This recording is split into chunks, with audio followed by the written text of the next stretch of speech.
Assalamualaikum warahmatullahi wabarakatuh. Saya sedang bersama dengan senior saya, kakak kelas saya di Mesir, Al-Mukarram, Ustadz Dr. Damanhur Abbas. Nikmati kajian-kajian tausiah beliau yang bergizi, berkualitas di channel Ustadz Damanhur Abbas. Jangan lupa tonton, subscribe, like, share, and comment. Assalamualaikum warahmatullahi wabarakatuh.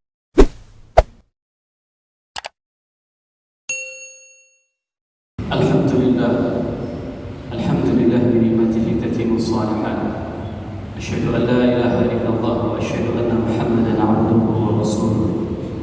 Allahumma salli wa sallim wa barik wa an'im ala habibina wa syafi'ina wa zukhrina wa maulana Muhammad wa ala azwajihi ummahatil mu'minin wa dhurriyyatihi wa ali baitihi wa ashabihi ajma'in. Rabbi shrah li sadri wa yassir li amri wa hlul 'uqdatam min lisani yafqahu qawli. Amma ba'd. Hadirin jemaah Jumat yang dirahmati Allah, marilah senantiasa kita panjatkan puji dan syukur kepada Allah yang telah memberikan nikmat iman kepada kita, sehingga kita dapat melangkahkan kaki kita untuk melaksanakan salat Jumat. Ini merupakan bentuk bagaimana kita membalas kecintaan kita kepada Allah.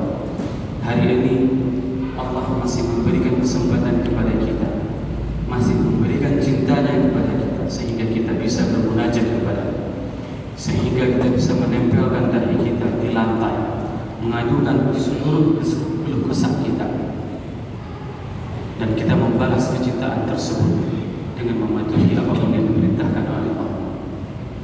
Sangat menakjubkan, ada di antara jamaah jauh sebelum khatib datang, mereka sudah berhadir memenuhi di saf terdepan. Ini merupakan yang dinamakan dengan halawatul iman. Inilah yang dinamakan dengan nikmatnya iman.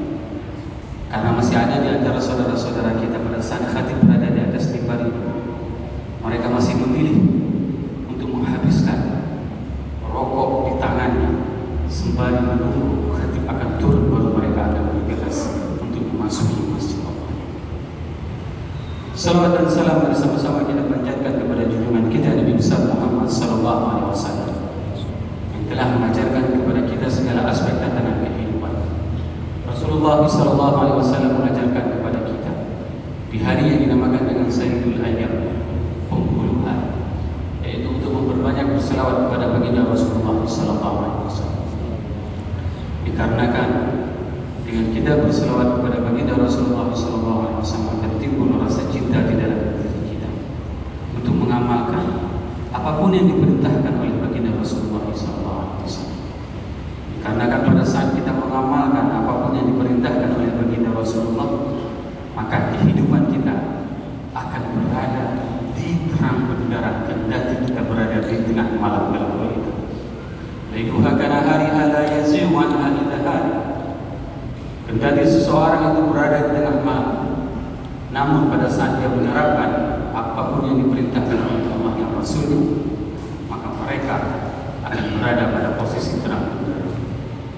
Oleh sebab itu, perbanyaklah berselawat kepada baginda Rasulullah SAW agar apa kelak pada saat nanti kita dibangkitkan, kita akan mencari sosok beliau. Kita akan menanyakan mana yang dinamakan dengan Rasulullah, karena saya menginginkan syafaat dari beliau. Pada saat semua para rasul, para nabi, semua enggan memberikan syafaat kepada kita, namun hanya ada satu manusia yang dengan senantiasa sedia menunggu umatnya kendati mereka tidak pernah bertemu dengan beliau. Karena kan beliau sendiri mengatakan, ra'aitu ummati fil hawl. Pada saat di akhir hayat kehidupannya, beliau naik ke atas tangga mimbarnya. Tidak sanggup untuk menaiki mimbar yang ketiga, tangga yang ketiga, maka beliau berdiri di tangga yang pertama. Lalu beliau mengatakan, aku melihat umatku telah. Begitulah kecintaan beliau kepada kita umat di akhir zaman. Semoga jemaah yang berhadir pada Jumat yang penuh dengan keberkahan ini merupakan di antara umat Nabi Muhammad sallallahu alaihi wasallam yang akan diberikan syafaat oleh baginda Rasulullah sallallahu alaihi wasallam dan akan disuguhkan ayat dari kalangan mulia tersebut. Allahumma amin. Hadirin jemaah Jumat yang dirahmati Allah, pada saat kita mentadabburi Al-Quran dan kita mempelajarinya, maka kita akan menemukan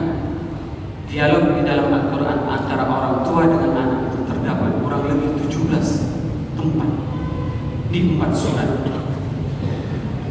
Kesemua dialog tersebut didominasi adalah dialog antara seorang ayah dengan anaknya. Sedangkan di sisa 14 dialog tersebut membicarakan dialog antara ayah dengan anak.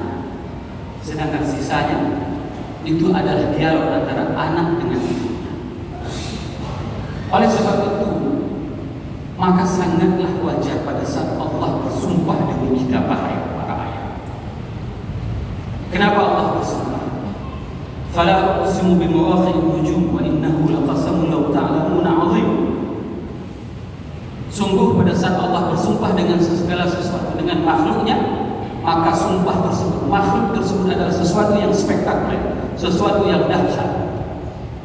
Allah bersumpah demi mata, Allah bersumpah demi bintang, Allah bersumpah demi apapun. Bahkan Allah bersumpah demi kita para ayah. Allah bersumpah demi kita para ayah. Hari ini yang hadir di sini adalah para ayah dan calon para ayah. Allah bersumpah demi kita. Wa walidin wa ma walad. Dan demi ayah dan demi yang melahirkan. Bayangkan Allah bersumpah demi kita dikarenakan apa? Posisi kita para ayah itu memainkan peran penting. Bahkan saking pentingnya peran seorang ayah tersebut, Allah menjadikan ayah itu adalah sebagai ayat Allah di atas muka, sebagai tanda kebesaran Allah di atas muka. Lihatlah bagaimana kondisi seorang anak pada saat dia mendapatkan pelajaran dari orang tuanya, dari ayahnya. Apapun godaan yang akan menimpa dirinya, maka dia tidak akan pernah tergoyahkan.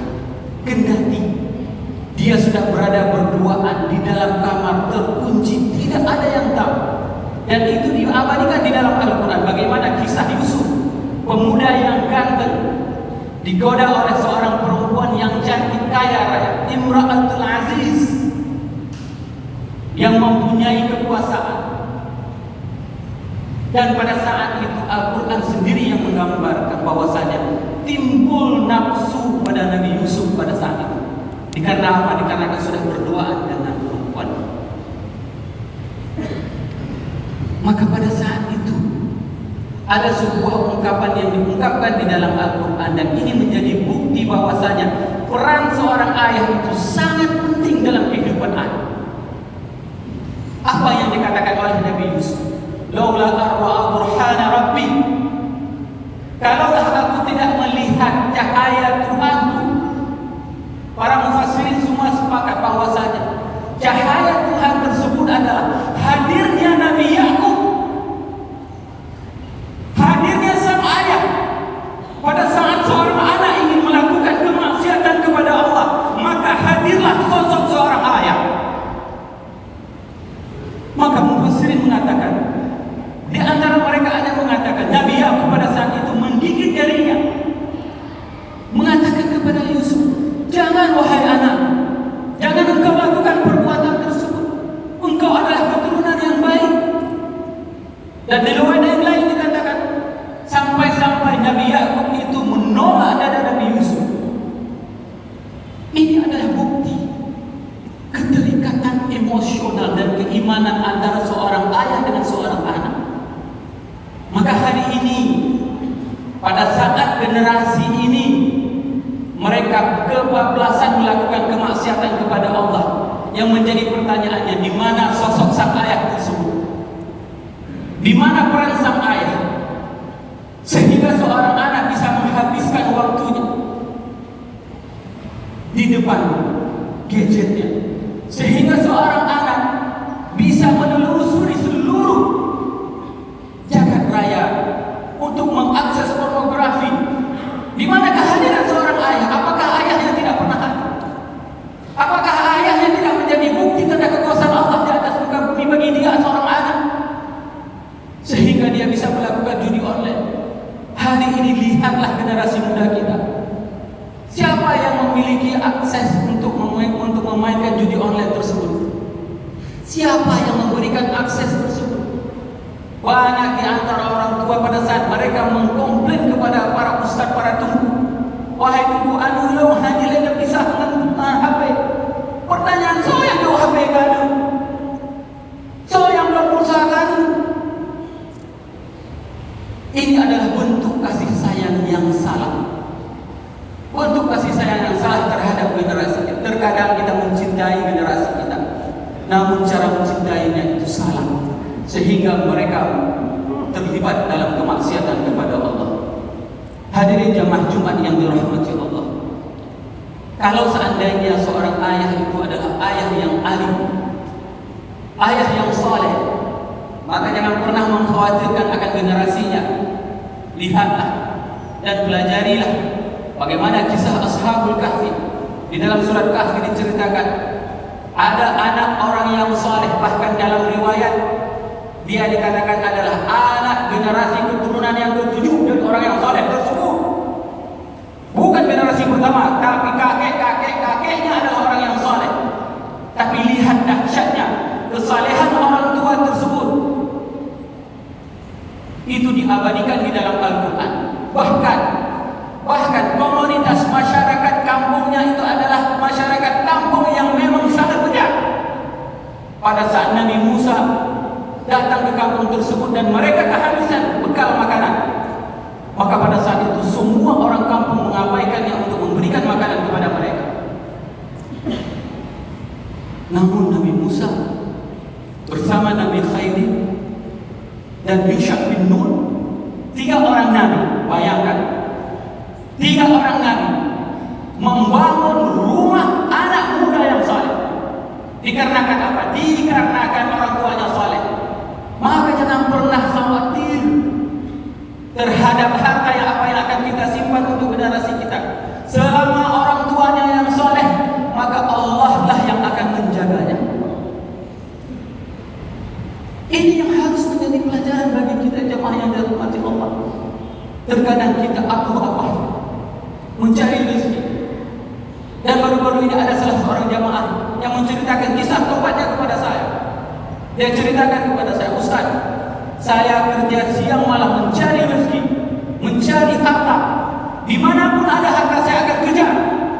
Menyana harta lang babah rimun, lumpong babah rimunnya. Lum dali pen yang babah rimun, lumnan lumpong belum dicapai. Itu dia ungkapkan. Tapi pada saat dia ditelepon oleh anaknya, ya pulanglah ya ke rumah. Pada saat dia berada di luar daerah dan dia pulang ke luar daerah, hari itu dia diajak salat oleh anaknya. Ya, mari kita salat maghrib. Dia katakan kepada saya, sebejat-bejat saya, lo burung Aceh menang di londong itu. Walaupun hendak semayang selamanya. Diajak dia salat oleh anaknya. Anak satu-satu. Di hari itu dia baru tahu. Hari itu setelah 6 tahun umur anaknya, dia baru tahu ternyata anaknya sudah bisa mengaji dan dia tidak tahu apa-apa. Bayangkan bagaimana bejatnya orang tua tersebut. Hari pertama dia diajak salat maghrib. Hari kedua diajak salat maghrib. Hari ketiga itu adalah hari terakhir dia diajak salat oleh anak perempuannya. Besok pagi anak perempuannya dirawat di rumah sakit dan sorenya langsung meninggal dunia. Sehingga orang ramai yang mentakziah beliau dan beliau mengatakan, ini adalah teguran buat bapak. Agar apa? Agar bapak taat sama Allah. Bapak tidak layak menjadi seorang ayah, sehingga Allah mencabut nyawa anak dan menegur bapak. Agar apa? Agar bapak dekat dengan Allah. Mulai dari itu dia bertobat kepada Allah. Dia mengaji, dia pergi ke daya, dia belajar agama, sehingga sampai dengan hari ini dia katakan kisah tersebut. Agar apa? Agar saya bisa menceritakan kepada jemaah semuanya, kita tidak pernah dicabut nyawa anak kita oleh Allah seperti itu. Begitulah sayangnya Allah kepada kita, jemaah yang dirahmati Allah. Ini adalah amanah dari Allah, amanah untuk mendidik generasi kita. Jangan sampai nanti anak-anak kita itu akan menuntut kita nanti di hari akhirat. Pada saat Allah akan memasukkan kita ke dalam surganya, lalu dipanggil oleh anak kita, wahai Allah, panggillah ayahku, karena dia tidak pernah mengajarkan aku salat. Ya Allah, panggillah ayahku, karena dia tidak pernah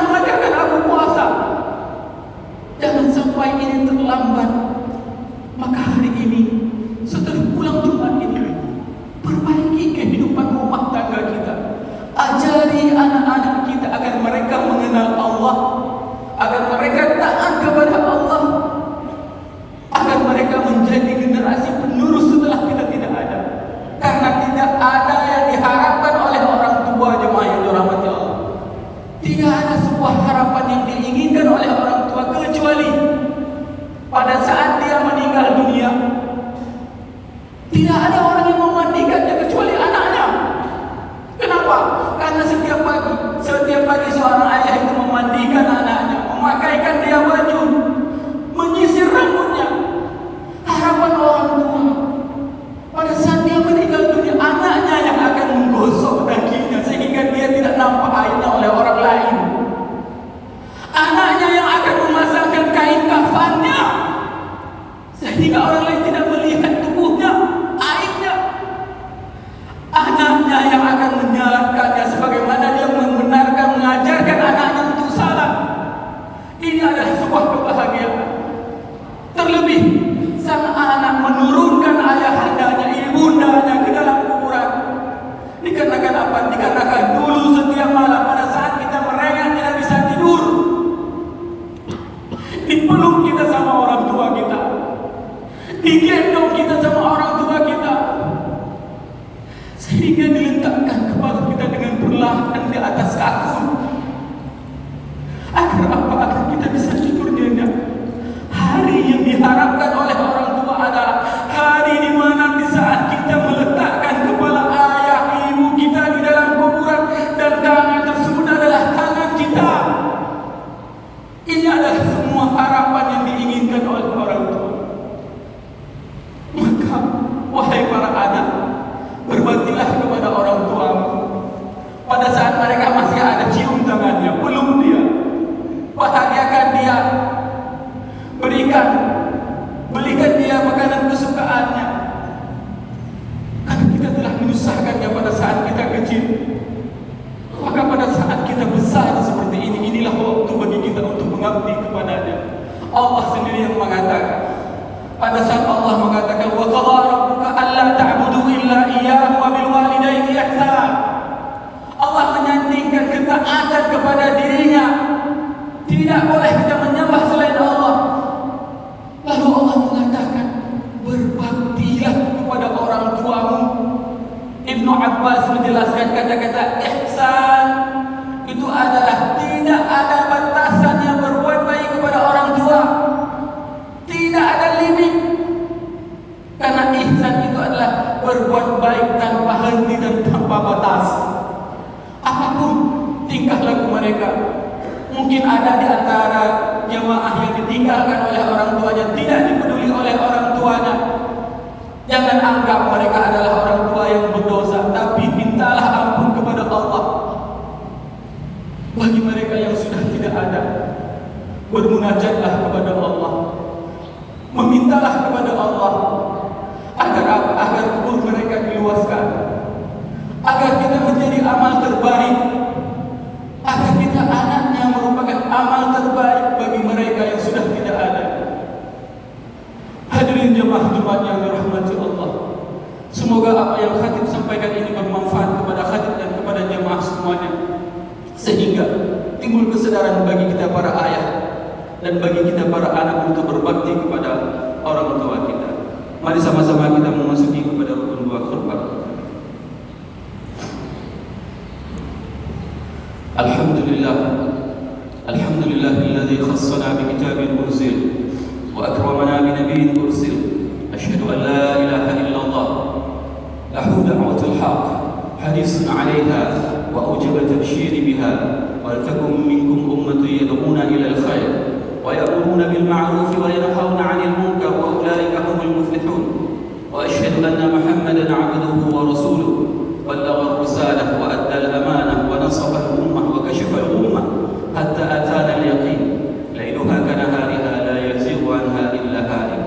Allahumma salli wa sallim wa barik wa an'im ala habibina wa syafi'ina wa zukhrina wa maulana Muhammad wa ala azwajihi ummahatil mu'minin wa dhurriyyatihi wa ali baitihi wa ashabihi ajma'in. Ya ayyuhan nas ittaqullaha haqqa tuqatih wa la قال الله تعالى في القرآن الكريم: أعوذ بالله من الشيطان الرجيم، بسم الله الرحمن الرحيم، إن الله وملائكته يصلون على النبي يا أيها الذين آمنوا صلوا عليه وسلموا تسليما. بارك الله لي ولكم في القرآن الكريم ونفعني وإياكم بما فيه من الآيات والذكر الحكيم، وتقبل مني ومنكم تلاوته إنه هو السميع البصير.